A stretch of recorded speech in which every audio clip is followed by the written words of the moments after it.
Assalamualaikum warahmatullahi wabarakatuh. Salam sehat untuk kita semua.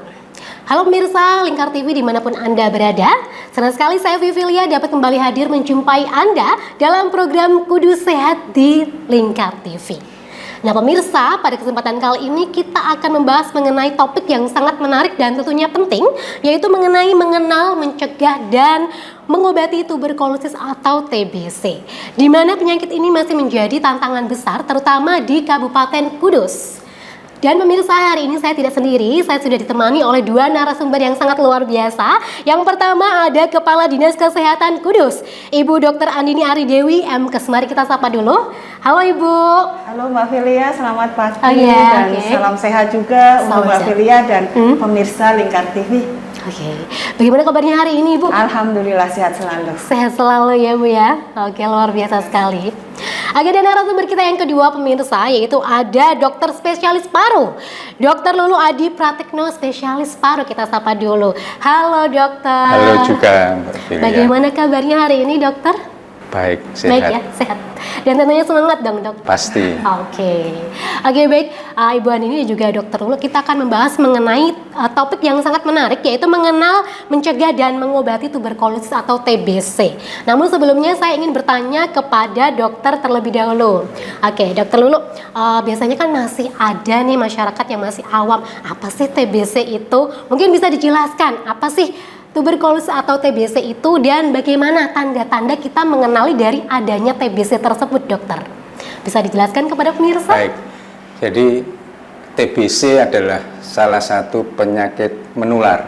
Saya beritahu, salah satu penyakit menular yang kalau tidak diobati akan menyebabkan kecacatan. Jadi sekali lagi, penyakit menular disebabkan oleh bakteri yang namanya Mycobacterium tuberculosis. Nah, itu penyebabnya. Dan penyebab ini sudah ditemukan sekian lebih dari 100 tahun yang lalu ya oleh namanya Pak Robert Koch. Ya. Namun sampai hari ini dunia belum bisa mengeliminasi semua. Ya. Jadi tuberkulosis ini gampang menular karena bisa ditularkan lewat batuk, lewat ngomong, lewat bersin. Itu bisa ditularkan. Ketika orang tertular, artinya terpapar dengan tuberkulosis, tidak semua jadi sakit. Ingat, tidak semua jadi sakit. Karena apa? Tergantung daya tahan tubuh. Jadi ketika tertular, maka kuman itu akan masuk lebih dahulu ke saluran napas. Ya, kemudian tubuh imunnya baik, maka dia bisa mengeliminasi, nggak jadi sakit.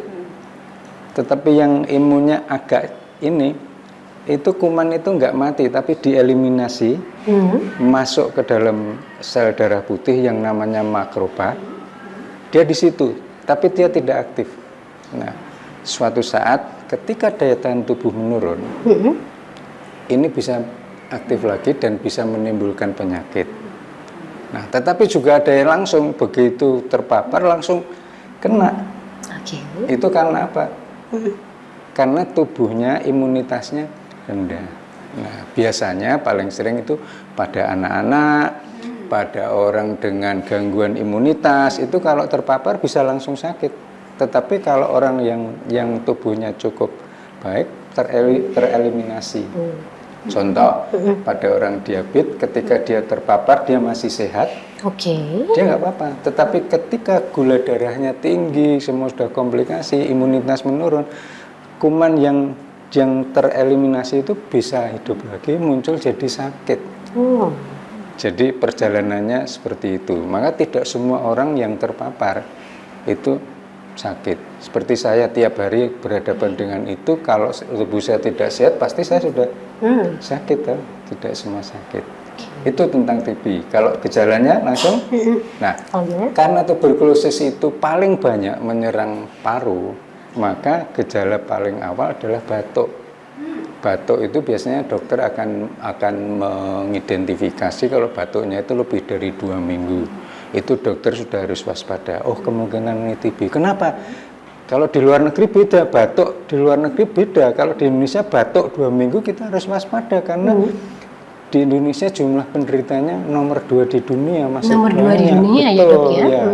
Jadi dokter akan, oh ini kemungkinan TBC, maka harus. Nah, Tetapi kalau sudah parah bisa sesak, bisa batuk darah, bisa kurus, tidak nafsu makan, keringat malam.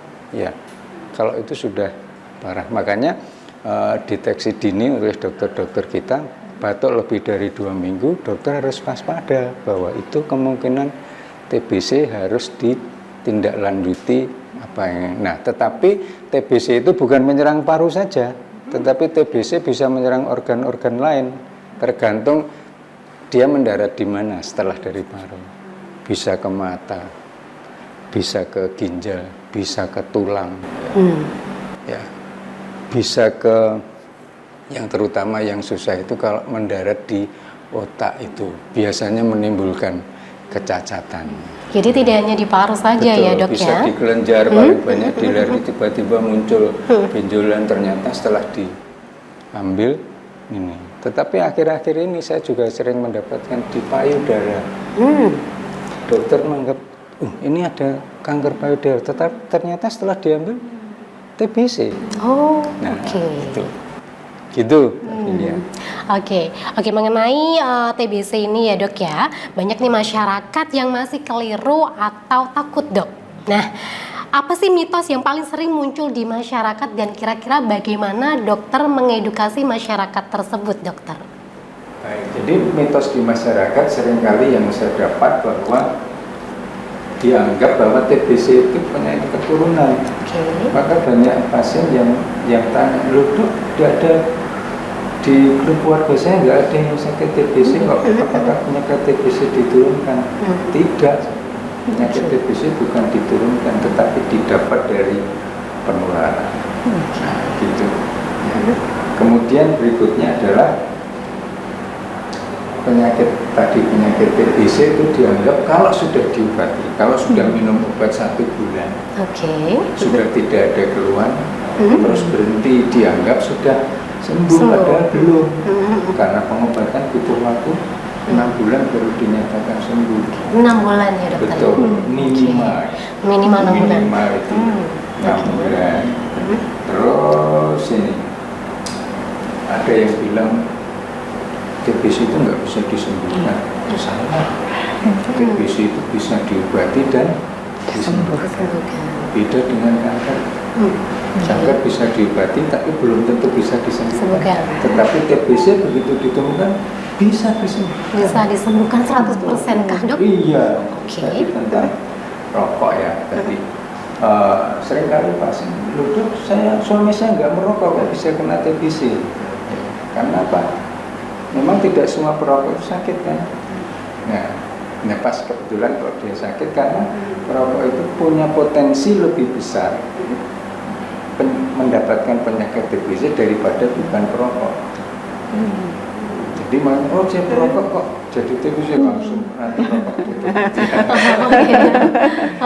Ya, jadi kira-kira seperti itu ya mitos-mitos yang mitos-mitos di masyarakat di masyarakat yang memang kita harus melakukan edukasi ke masyarakat. Harus melakukan edukasi ke masyarakat ya. Oke, sangat menarik sekali. Oke, dari Dokter Lulu kita beralih ke Ibu Kadinkes. Ibu, saya mau bertanya nih Bu ya. Kalau melihat penjelasan dari dokter spesialis paru dari Dokter Lulu tadi ya, ternyata penyakit TBC ini lumayan berbahaya Ibu ya. Begitu ya Bu ya. Apalagi menular nih, biasanya seperti itu Bu. Nah, untuk Pemkab Kabupaten Kudus ini ya, sendiri apa arah kebijakannya untuk memberantas TBC tersebut Ibu? Ya, terima kasih Mbak Velia juga para pemirsa Lingkar TV. Tadi sudah banyak yang dijelaskan Pak Dokter Lulu ya. Jadi bahwa pemerintah itu berupaya untuk melakukan penurunan prevalensi TBC. Istilahnya tadi adalah eliminasi TBC. Bahkan kita mempunyai PR karena TBC itu tidak hanya masalah daerah, tapi juga masalah dunia, ya, masalah nasional. Dan pemerintah kita, ya, pemerintah Indonesia ini sudah concern untuk bisa mencapai eliminasi TBC di tahun 2030. Oke. Kenapa demikian? Karena tadi TBC itu adalah penyakit nomor 2 sedunia yang dia juga bisa menimbulkan kecacatan dan kematian juga ya. Ya. Nah, untuk itu pemerintah ini bagaimana supportnya terkait ini ya, upaya yang dilakukan, kenapa kita harus melakukan percepatan ya untuk penurunan prevalensi. Jadi istilahnya tadi eliminasi TBC. Bagaimana kita bisa melakukan percepatan penurunan? Dua hal yang harus dilakukan. Yang pertama adalah melakukan pencegahan. Ya, pencegahan, betul ya dokter. Kalau semua penyakit menular, ya gimana kita menurunkan? Ya harus dicegah. Jangan sampai orang ketularan. Ya. Terus kalau sudah menemukan, bagaimana caranya? Diobati. Dan tadi sudah disampaikan oleh Dr. Lulu sebagai ahlinya, salah satu spesialis paru di Kabupaten Kudus, bahwa TBC itu bisa sembuh. Betul ya dok? Ya.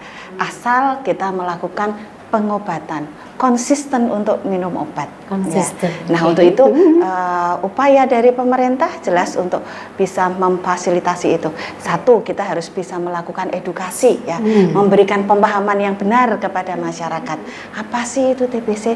Mitos-mitos yang tadi disampaikan oleh Dr. Lulu jangan sampai menjadi barang menakutkan, betul ya dokter.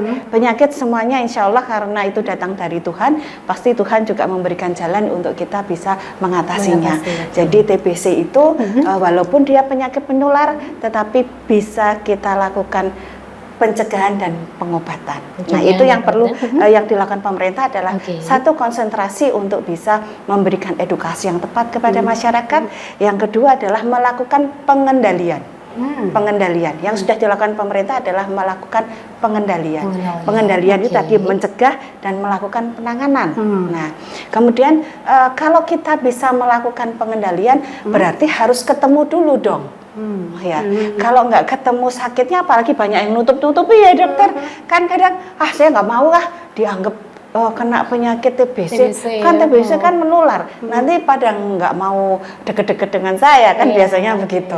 Bahkan keluarga biasanya menutupi kalau keluarganya ada yang kena penyakit TBC. Nah ini yang tidak harus kita rubah mindsetnya masyarakat ya, bahwa nggak apa-apa kena penyakit TBC, toh dia nanti kalau diobati dan konsisten minum obat dia bisa sembuh.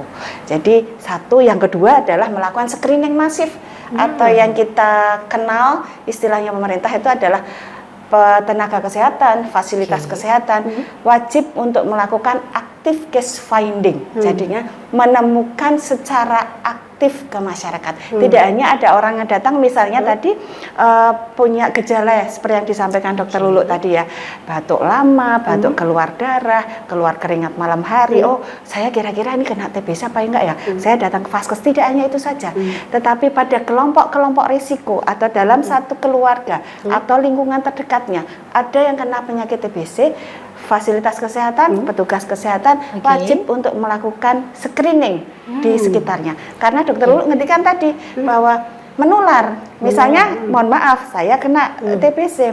Kebetulan Mbak Filia dekat dengan saya menyampaikan sesuatu, ada percikan ludah dari saya, Mbak Filia menghirup juga udara yang di sekitar kita ini. Kalau imunnya Mbak Filia kurang bagus, bisa kena TBC. Nah, untuk itu kita harus melakukan screening apakah di sekitarnya itu ada yang kena TBC juga. Nah, kalau sudah terdeteksi siapa sih yang kena, lakukanlah pengobatan, pengobatan. Dan itu tadi disampaikan Dokter Lulu bahwa pengobatannya 6 bulan. Otomatis pemerintah ini sekarang sudah menyediakan obat anti tuberkulosis dan itu gratis. Dan itu gratis. Tambah satu lagi Mbak Filia, jangan khawatir, di mana sih kita melakukan pemeriksaan TBC itu? Di seluruh fasilitas kesehatan di Kabupaten Kudus. Dan semuanya gratis Ibu ya? Yang di semua puskesmas ya, ini bisa melakukan deteksi dini ya. Bahkan Kabupaten Kudus sendiri sudah menyediakan yang namanya tes cepat molekuler. Itu adalah goal diagnosis, artinya sarana yang utama ya untuk menegakkan diagnosis apakah ini tuberkulosis apa tidak. Di Kabupaten Kudus kita sudah mempunyai 7, satu di Rumah Sakit Umum Daerah, satu lagi di UPTD Labkes, dan yang 5 tersebar di puskesmas, di beberapa titik di puskesmas. Jadi bukan menjadi satu masalah. Jangan takut bila mana terkena TBC, yang penting konsisten minum obat dan bisa sembuh, dan edukasi yang utama juga tingkatkan daya tahan tubuh, betul ya dokter ya? Oke, baik, menarik sekali Ibu dan juga Dokter Lulu. Tapi kita jeda sejenak, setelah usai partiwara berikut ini kita akan kembali dengan memperdalam topik dari tuberkulosis ini. Jadi jangan kemana-mana, tetap di program Kudus Sehat.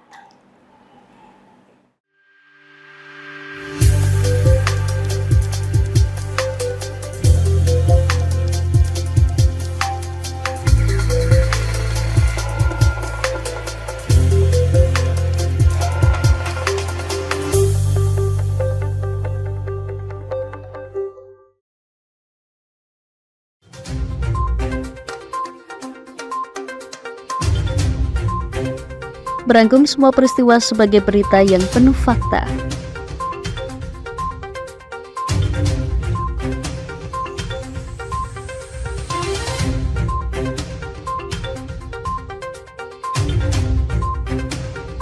Saksikan Jateng hari ini setiap Senin hingga Sabtu hanya di Lingkar TV.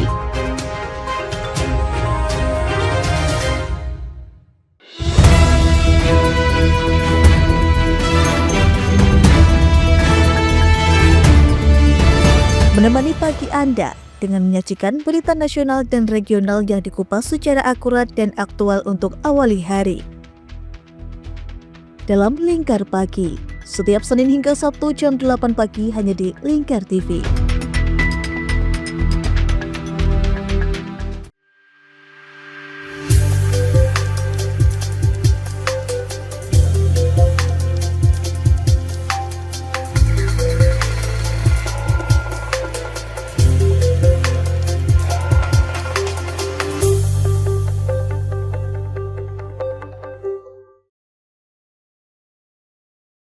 Baik pemirsa Lingkar TV dimanapun Anda berada, senang sekali masih bersama saya dalam program Kudus Sehat yang membahas mengenai mengenal, mencegah, dan mengobati tuberkulosis atau TBC. Nah, masih berbicara mengenai TBC, saya ingin berbincang lagi kepada Dokter Lulu. Oke, dokter, saya ingin tanya-tanya lagi nih dok. Kita tadi kan sudah berbincang masalah apa itu TBC dan bagaimana gejalanya ya dok ya. Selanjutnya untuk pencegahannya ini dok, pencegahannya apakah bisa kita cegah jika sudah ada yang terjangkit dari adanya TBC ini, dokter?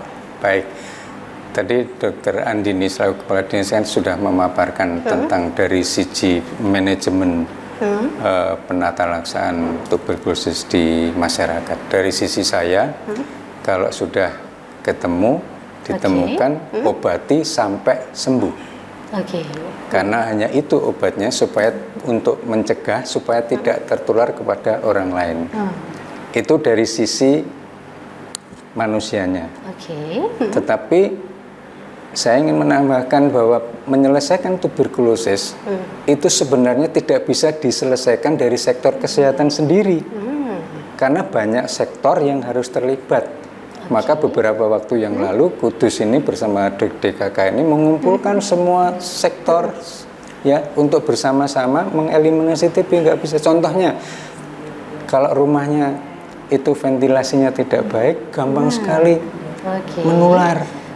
Ya, itu dari segi rumah, pencahayaannya itu harus diperhatikan juga. Kemudian dari sisi yang sakit misalkan, yang gizinya buruk itu lebih gampang terjadi, maka penanganan gizi juga harus jadi harus komprehensif.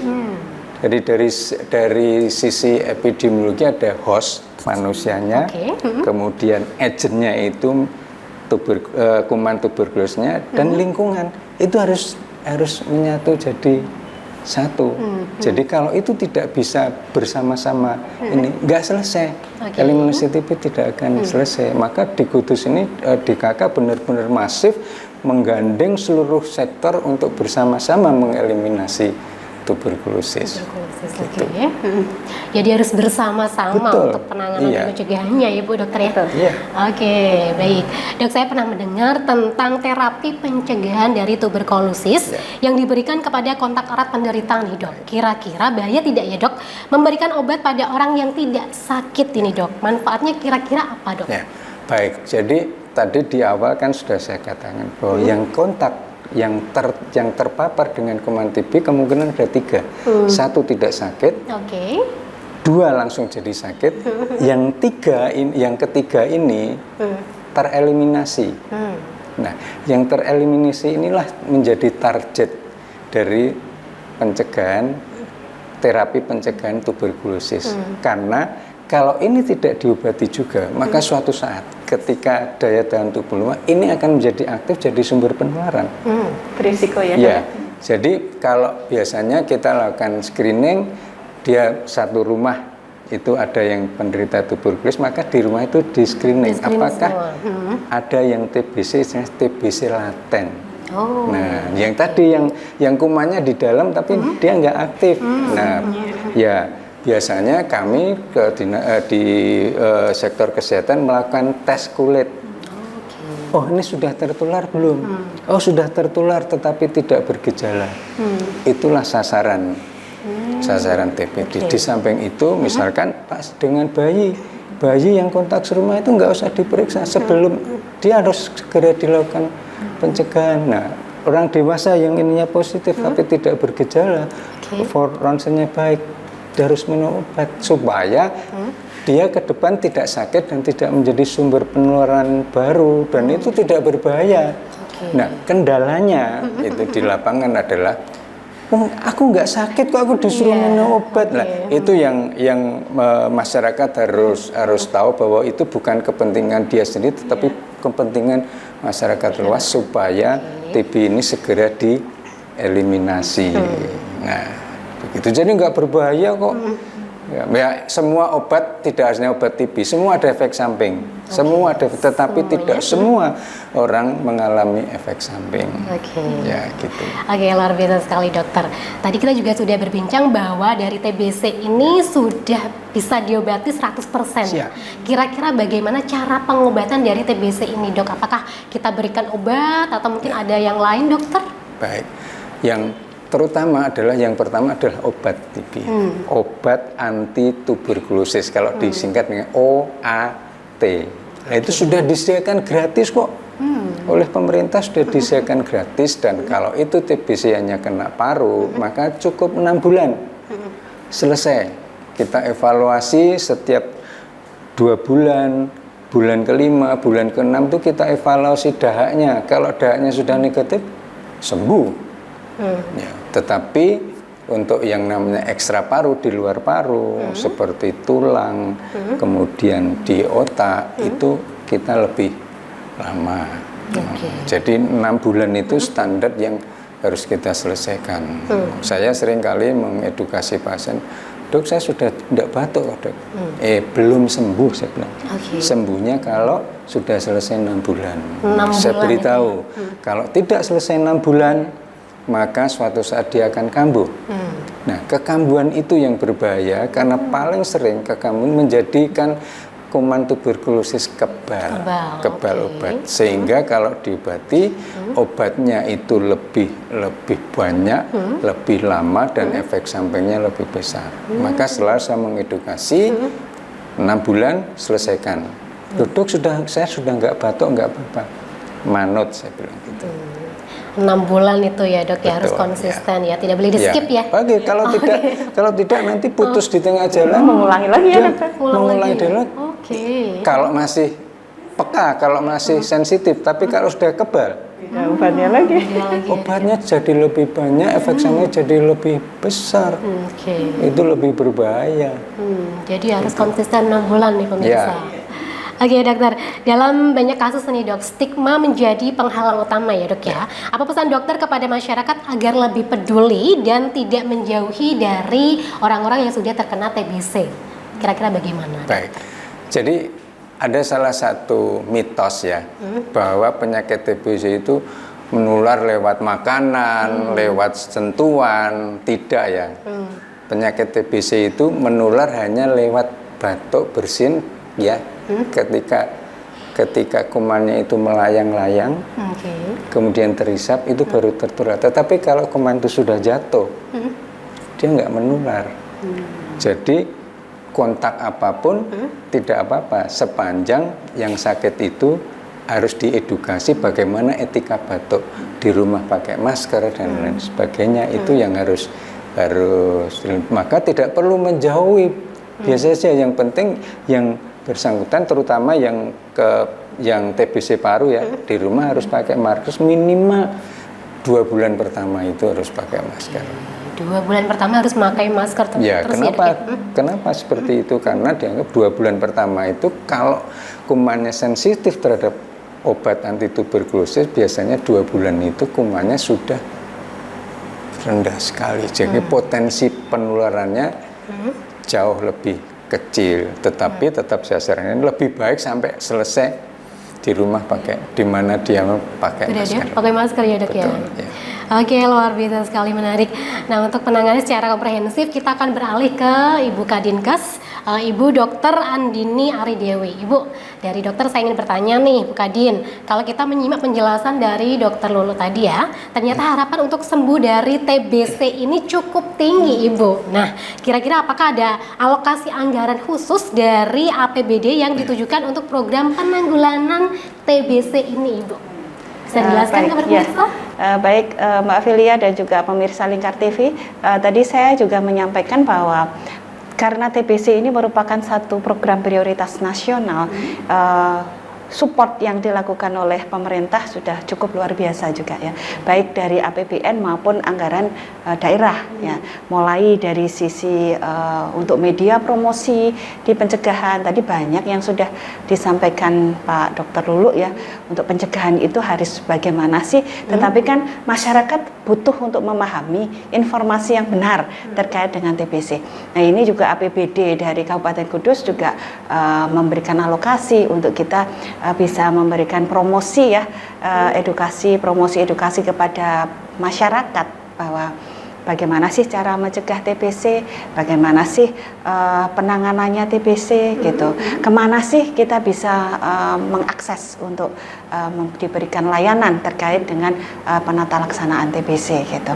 Tadi kemudian yang kedua juga pemerintah APBD juga sudah mensupport kita untuk pembelian alat kesehatan dan juga bahan medis habis pakai untuk screeningnya TBC. Salah satunya adalah TCM, itu juga ada support selain dari APBN juga APBD Kabupaten Kudus, dan juga bahan medis habis pakainya untuk cartridge TCM-nya, kemudian untuk kebutuhan tes kulit tadi, tes mantul, itu juga sudah disupport oleh APBD. Selain itu juga untuk kegiatan yang lain seperti tadi, kan nggak boleh putus obat ya dokter ya. Jadi ada yang namanya kader minum obat, pengawasan minum obat PMO ya. Dan ini juga dari anggaran pemerintah itu juga ada beberapa alokasi untuk bagaimana bisa mengaktifkan kader PMO itu, karena kan kuncinya adalah konsisten dalam minum obat ya. Kemudian di samping itu juga selain dari APBD juga ada support juga kalau di Kabupaten Kudus, kita memang perlu penata laksanaan komprehensif, kolaborasi semua pihak. Dan alhamdulillah di sini sudah kami banyak terbantu dari organisasi profesi. Kami ada inovasi yang namanya Kopi TV ya dokter ya. Kebetulan ketuanya Pak Dr. Lulu sendiri ya. Itu kumpulan dari organisasi profesi Indonesia, kolaborasi organisasi profesi Indonesia untuk melakukan pengendalian TBC ya dokter ya. Dan alhamdulillah ini banyak disupport. Jadi semua vaskes itu memahami bagaimana untuk kita bersama-sama melakukan pengendalian tuberkulosis. Kemudian yang kedua juga ada juga bantuan support dari pihak swasta ya, CSR, kemudian juga Basnas ya, dalam hal untuk pemberian input gizi. Kemudian karena apa tadi, imunnya harus bagus ya, baik yang terkena ya maupun keluarga kontak eratnya, istilah kalau di TBC itu kontak eratnya. Ya. Kebutuhan tentang gizi, protein tinggi ini perlu diperhatikan, dan ini dapat support juga dari swasta ya, baik dari perusahaan, kemudian ada juga Basnas. Kemudian satu lagi tadi untuk pencegahan ada juga sanitasi ya dokter ya. sanitasi rumah. Jadi kalau rumahnya tidak sehat, nanti upaya untuk terapi itu juga tidak optimal. Kemudian resiko penularan juga semakin tinggi. Nah, ini dari sektor yang lain di luar pemerintah juga ikut membantu untuk bagaimana sanitasi rumah di penderita ini memenuhi standar kelayakan untuk kesehatan. Nah, kemudian tadi sedikit menitipkan juga yang untuk ini ya, pencegahan ya dokter ya, selain wajib pakai masker bagi penderita, tetapi di sekitarnya satu melakukan pola hidup yang sehat, termasuk cuci tangan pakai sabun ya. Siapa tahu nempel kemana atau ya. Gitu. Jadi pola hidup sehat, perilaku hidup bersih dan sehat atau PHBS. Kebiasaan kita dulu waktu 5M untuk prokes ya dokter ya. Prokes itu tidak hanya pada saat COVID saja, tetapi bagaimana untuk melakukan pencegahan penyakit menular itu juga perlu diperhatikan. Dan ini edukasi-edukasi seperti ini termasuk apa yang dilakukan oleh teman-teman Lingkar TV ya, media Lingkar TV ini sangat bermakna memberikan pemahaman yang benar kepada masyarakat. Kami mengucapkan terima kasih juga. Oke, luar biasa sekali Ibu. Nah, tadi kan kita sudah membahas begitu panjang lebarnya ya Bu ya. Nah, untuk tantangan terbesar yang dihadapi dari Dinas Kesehatan Kabupaten Kudus sendiri dalam menangani TBC dan juga menangani solusinya kira-kira bagaimana nih Bu? Ya, jadi tadi seperti yang disampaikan Mbak Filia, juga ya, yang disampaikan Dokter Lulu tadi, bahwa stigma masyarakat ya, bahwa TBC itu adalah penyakit menular yang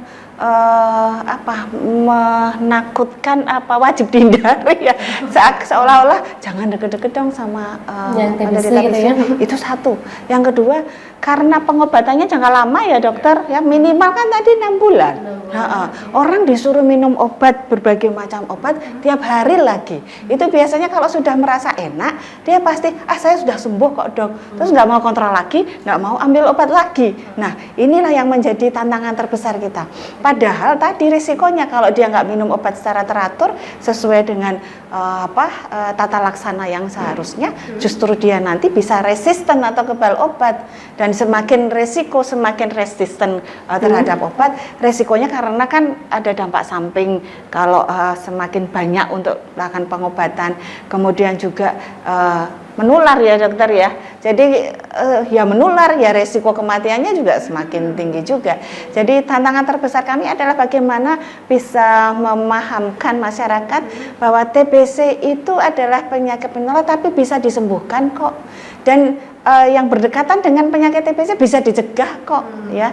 Dan ternyata kita memang harus konsisten untuk minum obat agar TBC itu sembuh gitu. Mungkin tambahan lagi karena kasusnya di Kabupaten Kudus itu tidak hanya dewasa ya, tetapi juga anak ya. Anak ini juga menjadi satu tantangan, artinya bagaimana agar anak-anak itu dapat penyakit TBC-nya mesti tertular ya dokter ya. Tidak mungkin dia yang pertama yang ini. Jadi bagaimana untuk melakukan pengendalian itu termasuk bisa, itu adalah upaya yang bisa mencegah terjadinya TBC anak. Dan kemudian orang-orang dengan imun rendah ya, orang-orang dengan imunitas rendah seperti tadi disampaikan ada penyakit DM atau nuwun sewu ada HIV ya. Ini juga menjadi satu tantangan tersendiri untuk bisa menyadarkan mereka agar bisa melakukan screening. Screening TBC. Jadi, loh dok, saya kan nggak ada tanda-tanda penyakit TBC. Kenapa saya harus dilakukan screening TBC gitu? Karena apa? Imunitas dia turun. Jadi program dari pemerintah saat ini adalah setiap yang kena penyakit DM, setiap penderita HIV wajib untuk dites TBC. Demikian pula sebaliknya, yang ada TBC wajib juga dites kencing manisnya, wajib juga dites HIV-nya, agar semuanya bisa dilakukan tata laksana. Karena kalau ternyata terkena dua-duanya atau terkena tiga-tiganya, kalau tidak ditata laksana dengan benar, ya nanti tidak akan sembuh. Jadi penanganannya ada screening tadi ya dok ya. Oke, luar biasa sekali. Oke, baik Dokter Lulu dan juga Ibu Andini, tidak terasa waktu kita sudah habis sampai di sini. Akan tetapi sebelum kita tutup, saya ingin Dokter dan juga Ibu Andini menyampaikan closing statement kepada pemirsa, dimulai dari Dokter Lulu terlebih dahulu. Ya. Silakan. Baik, terima kasih. Jadi penyakit TBC paling banyak memang di paru. Jadi gejala utamanya adalah batuk. Kalau batuk yang lama jangan dianggap sepele. Buktikan sampai itu bukan TBC. Kalau masih batuk saja, maka segera periksa, tentukan itu bukan TBC. Kalau TBC akan bisa diobati sampai sembuh. Oke, luar biasa sekali dokter. TBC bisa disembuhkan sampai sembuh ya dok ya. Oke, dari Dokter Lulu, closing statement dari Ibu Andini, silakan Ibu dijelaskan kepada pemirsa. Jadi pemirsa Lingkar TV semuanya, bahwa bila mana kita ada gejala-gejala yang mengarah kepada TBC, jangan takut, jangan segan, datanglah ke fasilitas pelayanan kesehatan melakukan screening, karena TBC adalah penyakit yang bisa disembuhkan asal kita minum obat secara teratur, asal kita menjaga pola hidup sehat kita. Bersama-sama kita melakukan eliminasi TBC dengan tos TBC. Temukan TBC, obati sampai sembuh.